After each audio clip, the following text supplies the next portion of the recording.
Brandon, welcome. We are here to talk about the film that you worked on, Come See Me in the Good Light, premiering at Sundance. How are you feeling about that? Very good. It's always like a dream to have a film at Sundance.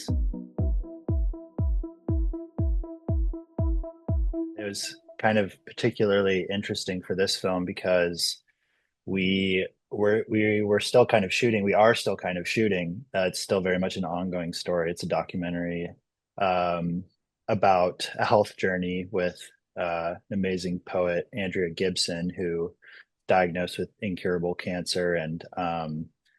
So we've been continuously shooting, just kind of chronicling their process. And when the film got in, we were all pretty shocked because we were just kind of cutting as we were going. The editor was working while we were shooting, and there was definitely like a movie there, but we were like, we don't know what they'll think. And then it got in, and Andrea also has kind of been making this film with us under the impression that they would never see it, just because they, you know, they just don't think with the prognosis of their cancer. That's just been kind of their reality. But with the timeline moved up to January, it's they're going to come to Sundance. So there's a lot of nerves and emotions and excitement, a lot of excitement around it. Oh my gosh, this sounds like quite the project to work on. I mean, there's so Yeah. much that's like just kind of coming together and there's timelines for Sundance and everything. Wow. Um, I guess maybe this is just the nature of documentary filmmaking.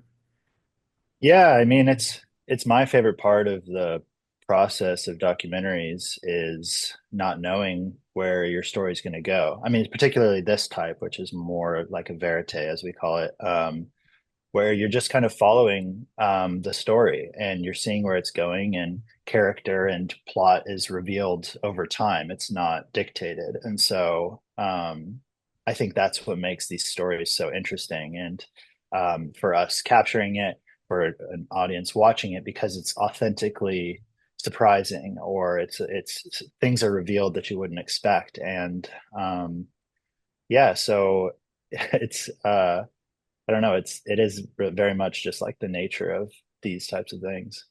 What an opportunity. Wow. Yeah. Um, well, I want to talk a little bit about you and your career as a cinematographer. Give me a little bit of background on how you got into this work and what led you here. Sure. Yeah.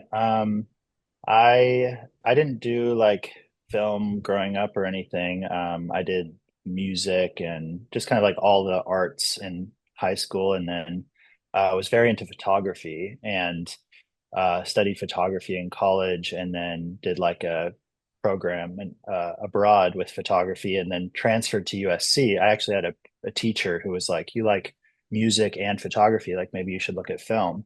So I transferred to USC my junior year and started really diving into film, and started shooting everybody's projects. And then there was a few like posts while I was there about like, I'm shooting this documentary. I need a camera person. And I knew how to run cameras. And so I just started shooting docs. And I think a lot of people run into the issue after school of like wanting to make projects, but you need money. And the thing with docs is you don't.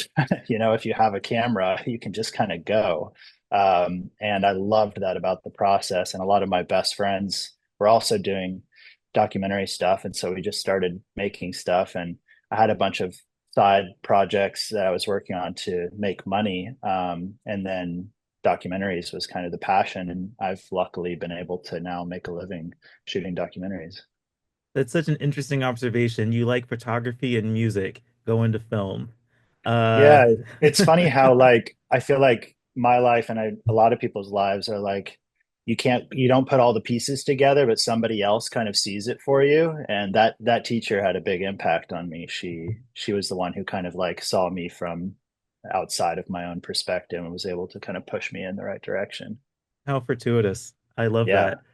that. Um, I actually, so in doing a little bit of research on you, I saw a fun fact about your interests, which is either being in a dark room or camping, right? Is that true? Yeah. Yeah, yeah. Those are my two. two spots for sure. That's incredible. So you're still very much into like film, like photography? Yeah. I bring my camera wherever I go. I think it's actually like my passion is film photography. It's just I think I'm still a little scared to like make it my career, or I would be scared to make it my career. I just love the process. I love being in the dark room. I love developing. I love printing.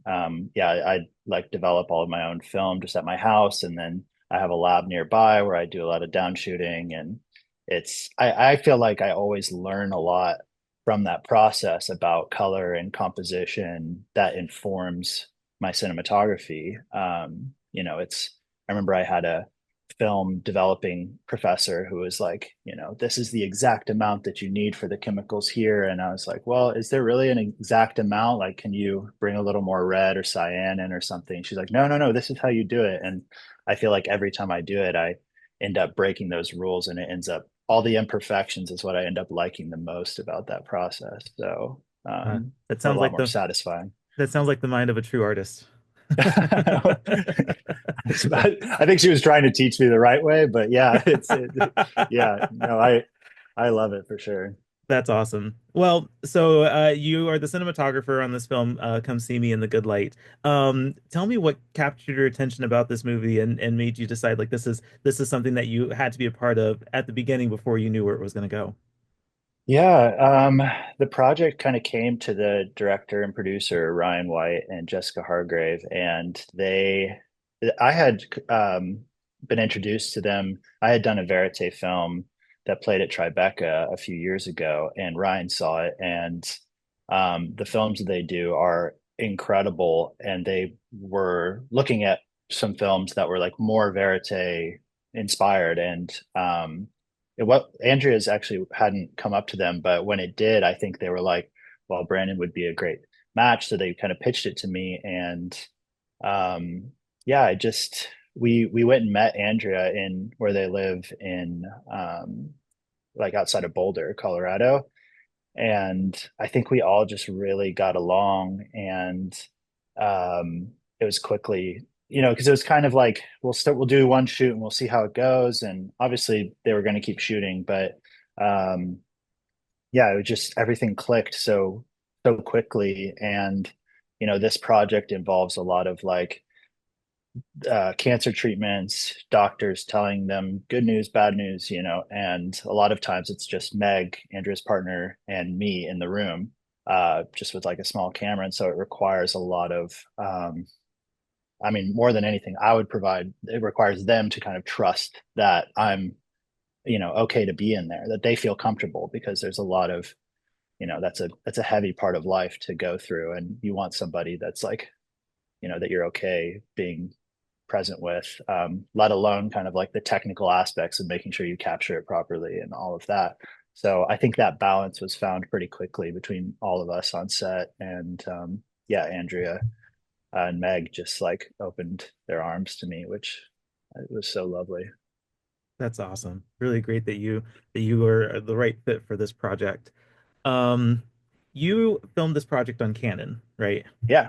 Yeah. Tell me more about your experience with Canon and what makes you choose Canon for your projects. Yeah. So I shot primarily on the C500 Mark II. And yeah, Ryan and Jess, I mean, they actually owned this camera. And so when we started shooting, we were like, this is what we're going to use. And it was the perfect camera for the job, because we just needed something that was extremely reliable. At any moment, certain, news, we shot, we shot so much footage. So we needed like the right amount of like resolution and dynamic range, combined with like, the dual slot cards, was very important, so that we're never missing an important moment. Onboard audio was huge, because sometimes it was just me in a room. And yeah, I mean, I think Canon has really, I think it's such a good reputation that they're just like reliable. And for a documentary, that is huge, where you just like, you cannot have like your camera cycling during an important shot. You can't have media corrupting. You can't have stuff like that happening. And I can monitor my audio levels extremely easily. Like it's just stuff like that that's so valuable on a shoot like this that you cannot mess with. That I thought it was perfect for what we needed. And I mean, the image quality is incredible as well. But honestly, the reliability was the reason that we stuck with it. That's awesome.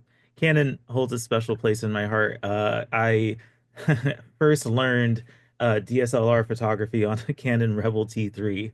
Yeah, I Way had a T2i. Oh, right. There we go. Yes. So early beginnings, right? Totally. And It's so it was funny. I mhm. mean, honestly, that those cameras, I feel like were formative for us. Like the T2, I remember when I got my first T2i, because I did photography growing up, but it was with like this point and shoot, and then when I got that T2i, it was like revelatory. And then later in college, I remember I was like, I want something that's like good. And the 5D was too expensive for me, but I got the 6D, which, was pretty much same sensor, just didn't have as good an autofocus. And that 60 went with me everywhere. And it's so, I mean, yeah, those cameras are so important to people when you're learning how to create images. You had the T3i, or The what was it? T3. Yeah, the Oh, T3. Yeah. yeah. It was a big moment for me because I remember I think I was working at Walmart at this time in college and I took a paycheck and I'm just like, all right, I'm getting a camera. It's gonna happen. And bought it. It's funny. This was so early that I thought, man, I'm glad the bulk of that investment's over now. Uh, I know, right? that you have come to learn how important it is to have the right gear and to have reliable gear as you're talking about. So, the costs all make sense. But yeah, it's Totally. it's really, really awesome to have Canon as part of my history and yours as well, in learning. Yeah. Which makes me wonder for people who are looking to start getting into cinematography on Canon, what would your advice be for them? I mean, honestly, having a camera like that, like the T2i, which I have a cousin right now who's 7, and I he was like expressing to me that he was really interested in photography, and I was texting his dad and my grandma, his grandma as well. I was like, I get him this T2i, like I think he'll really love it, and they were like, or something similar at the time. It's Hmm. like an SLR, and Hmm. they were like, I think that's a little too expensive and a little too like complicated for him right now, but as early as possible, just like getting your hands on that, playing with settings, playing with color Hmm. temperature, playing with composition, playing with focal lengths. There are so many camera stores that if you show interest, I feel like will really help you out. Either with rentals, like trying out different lenses. I mean, I remember in LA, I would go to Sammy's all the time, Sammy's Camera, and just like rent for one day like the 8 millimeter lens and just Hmm. like drive around, walk around, play around with that, get the 500 millimeter lens, play around with that, see what it looked like, see what it felt like. And so much of it is just like getting it in your hands, which is obviously a hard thing to do for a lot of people, but I think these cameras have become so accessible, especially Canon cameras, that even the lowest of the lowest end just it's so much less about like resolution and specs and so much more about just feeling what different how technical things translate to emotion, kind of like, proximity with focal lengths. And I feel like that's what cinematography is just kind of like deciding where the camera should be, how it should be captured. And lighting is a whole other thing, but Hmm. just, knowing, just filming your friends. I used to do that all the time. Just like you'd go out to dinner and I'd just like film my friends and you just practice that. And, it's kind of annoying for them for the first 5 minutes and then they get used to it. And then you're like, you just start to feel like, oh, I felt a little far in that moment. It feels like I'm an outsider observer versus like, oh, I'm at the table with them. So I think just getting your hands on the camera.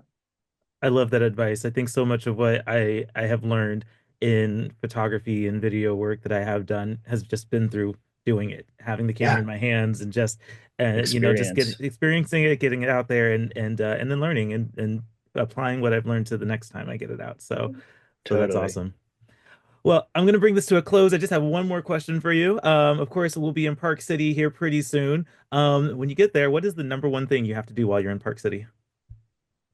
Oh man. I mean, it's funny, my brain has been so wrapped up in like Andrea's experience getting to Park City. So I think it's gonna be reconnecting with them, Andrea and Meg, and we've got like a great team of executive producers who have come on. So that's what I'm most excited about is like everybody just kind of like being in the same place, celebrating the same person and the same people. And yeah, and then also I'm just I grew up in Colorado and Kansas. I miss the snow. So I think like a proper like, sledding session or snowball fight or something. I'm ready for the snow.